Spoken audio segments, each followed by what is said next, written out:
All right, ESS students, listen up. Let's dive right in. This is your essential pre-exam briefing, your playbook for winning the mental game before you even set foot in that exam hall. We're talking strategy, we're talking mindset, and we're talking about how to perform at your absolute peak when it really counts. And we're going to start with a legend, Michael Phelps, the most decorated Olympian of all time. Now, here's the thing you have to understand. His 23 gold medals, they weren't just about what he did in the pool physically. The secret sauce, his real weapon, was a powerful mental technique called visualization.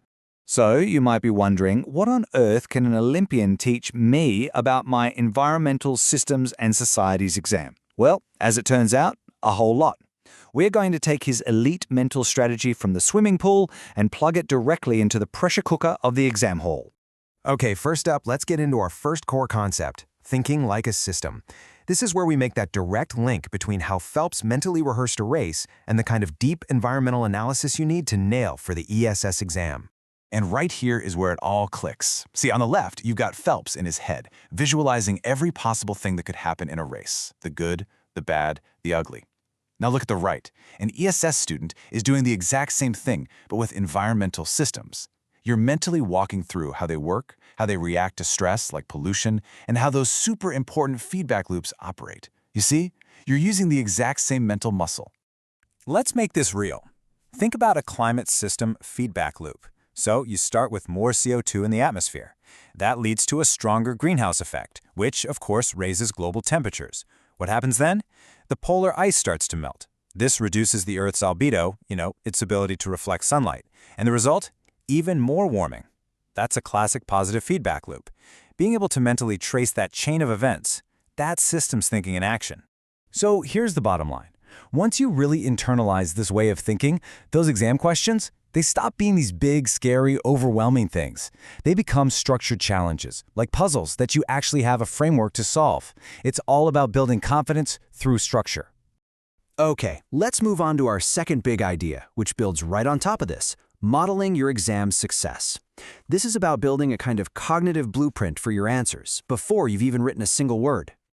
And this is where it gets super practical. You see a big 9-mark question.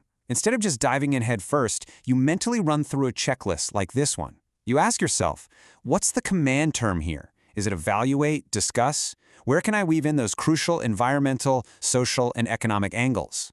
What's the best structure to get the most marks? And what specific definitions or case studies do I absolutely need? See, this isn't just about memorizing facts, it's about strategic planning. And why do all this prep? The goal is incredibly simple but so powerful.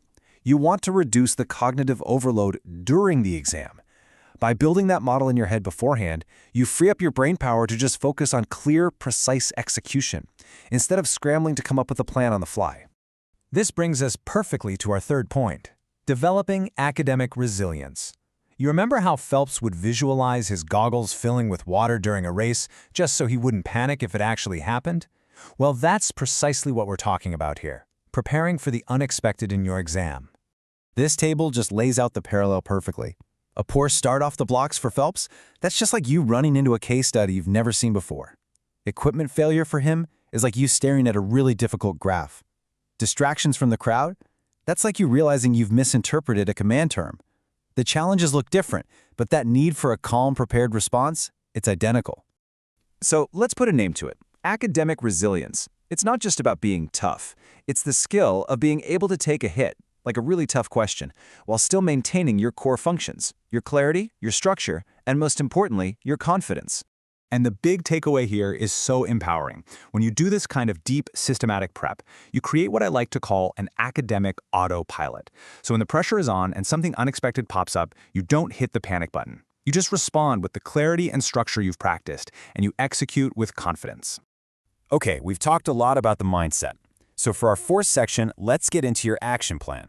This is where we turn all this theory into concrete, actionable steps you can start using in your vision like today. Here it is, your 5-step attack plan for literally any ESS question. Before a single word hits the paper, you run this process. 1. Nail down that command term. 2. Identify the core system or topic. 3. In your mind's eye, visualize the system diagram, the inputs, the outputs, the feedbacks. 4. Force yourself to think about the environmental, social, and economic dimensions. And 5, the most important step, plan your structure before you write. This simple process is what separates a focused answer from a rambling mess. And hey, to simplify your studying even more, just use this core study loop. For every single topic you revise, think in these three terms: cause, effect, and feedback. It's a simple, but trust me, an incredibly powerful mental model to make sure you're always thinking like a systems analyst. And you can see just how universal this tool is. Let's take water scarcity. The stressor cause is a drought. The effect is that we over-extract groundwater, which then leads to the feedback of land subsidence. Or think about urbanization. The cause is population growth. The effect is more demand for energy, more pollution, which then has a feedback of higher health costs. You're just tracing the chain reaction through the system. Which brings us to our final section. Let's bring it all home and talk about mastering the mental game.